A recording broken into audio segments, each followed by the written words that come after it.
The Department of Health met with unions on Saturday to ventilate issues that have caused tensions on matters relating to the occupational safety of healthcare workers, infrastructure as well as remuneration. The department was presented by the ministry, senior national officials and provincial members of the executive and their heads of department. Well, on the other hand, unions were represented by leadership from such organizations as NEHAWU, DENOSA and PSA, among others. Well, today, 240 healthcare workers have died as a result of COVID-19. December Mavuso, Deputy General Secretary of NEHAWU, joins me now. December, good afternoon to you and thank you for your time. Good afternoon.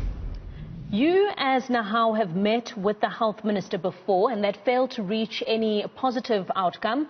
What happened at the meeting yesterday? Were you able to iron out some of your issues?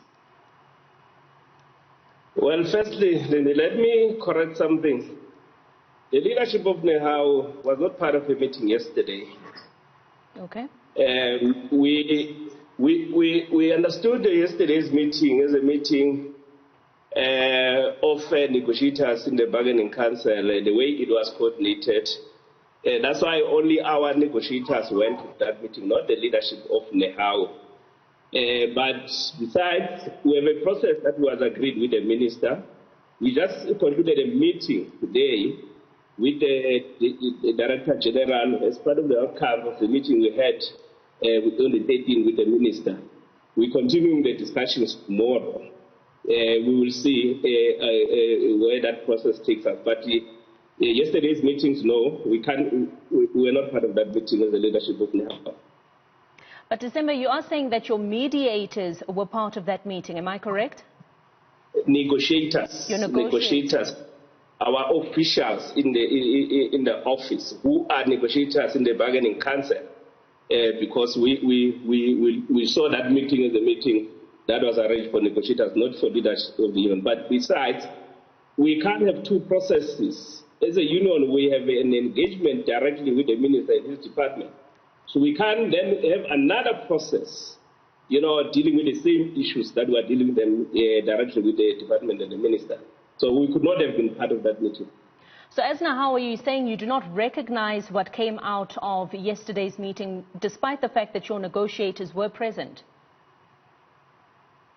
Look, as far as the issues we raised with the department, as far as the fact-finding report we submitted to the minister and the recommendations and issues contained there, that meeting doesn't represent those issues or at least the discussions we're having with the department, including today's meeting with the Director General and his team. So whatever was discussed, it does not really, must be honest, does not bind the NEHAWU leadership. All right. Well, I'm sure your negotiators would have told you what came out of that meeting, and some of what came out is exactly what NEHAWU has been raising, the issue of PPEs. I'm sitting with the statement of what came out yesterday, and they're saying, well, we'll give the unions access to our digital database. You can keep an eye on exactly how much stock we have on our database, and just be part of, overlooking the provision of PPEs. Are you saying you as NEHAWU reject that, even though the issue of PPEs is something that you've been raising? Well, we read the statement.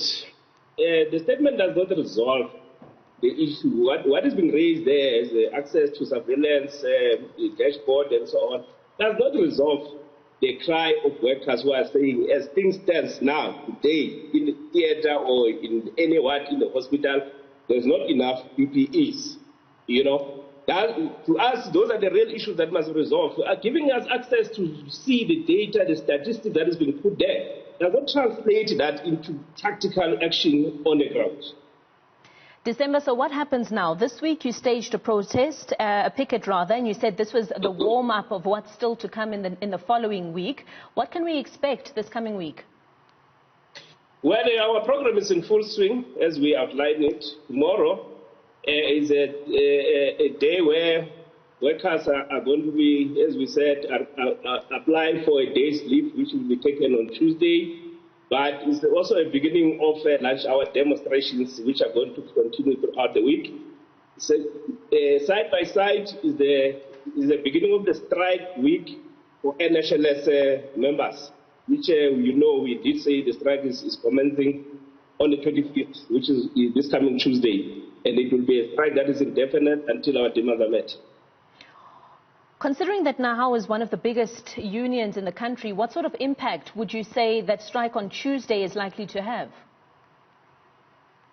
Well, it will have an impact. Remember, NHLS, which is a laboratory that does the tests and screening, we are the biggest union by far, and we expect all our members to support the strike and halt the operations in NHLS unless NHLS management and the department, they come to the party.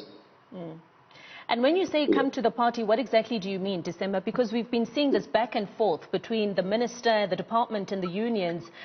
What will it take really to iron out some of these issues? At NHLS, there are specific issues. The issue of payment of bonuses for workers, which NHLS has been frustrating. The issue of salary increase for NHLS workers, which is separate from the Resolution 1 of 2018 in the public service, where government has refused to pay the workers. NHLS is just refusing to bargain with us this year, and we've declared a dispute. There's issues of restructuring in a clandestine way in NHLS, which we want them to stop, so that we engage in a meaningful consultation process. We don't want restructuring that we don't know what informs us, rendering certain laboratories of NHLS redundant, by implication, rendering the workers redundant. December, I'll ask again. I mean, we've seen the meeting that took place yesterday, which you're saying you do not recognize, the meeting you're saying took place today, which still doesn't iron out the issues that you've been raising. What will it take for you as the unions to sit around a table and iron out the issues with the department? Look, the department needs to respond concretely to our demands, come up with solutions that are practical. For instance, in the statement they've issued today, they're talking about establishing, giving the responsibility to deal with PPE to the occupational health and safety committees, which do not exist. You know, just today we're given a report of how many hospitals that do not have occupational health and safety committees. So how then do you expect those dysfunctional committees and in certain sense they don't exist to deal with the issue of the PPEs? We're saying there's a shortage of PPEs. There's not proper supply of PPEs in certain institutions.